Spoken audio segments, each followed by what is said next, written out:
How do we learn? It's a question that, ironically, we still have much to learn about in order to answer. Here's a quick summary. The brain is made up of billions of neurons, which are the building blocks of the nervous system. Neurons are specialized cells that are known for firing rapidly in our brain.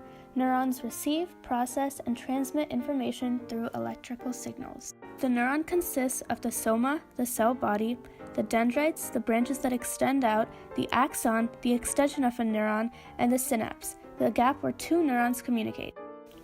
Neurons receive most information at their dendrites and conduct information through their axon.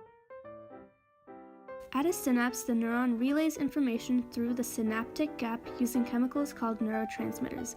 Neurotransmitters are contained in vesicles, and the area where neurotransmitters are released is called the presynaptic zone, and the postsynaptic zone is where a neuron receives the neurotransmitters to further relay.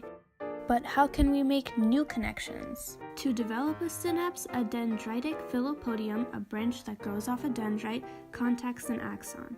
This leads to proteins and chemicals coming to the site of the new synapse. As you continuously do the same task or think the same way, neurotransmitter receptors on the receiving neuron increase to help that pathway move faster.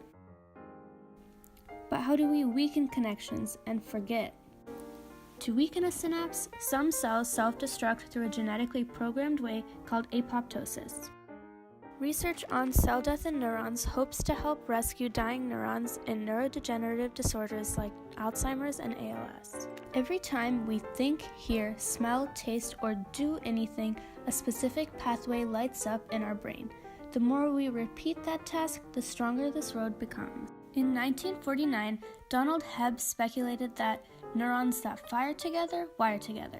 He also described the opposite process as neurons that fire out of sync lose their link.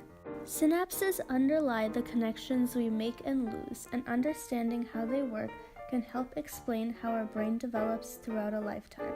As we learn more about how our brain works and develop models of different networks in our brain, it's important to know how we are able to do all of that in the first place, and how we are able to understand ourselves.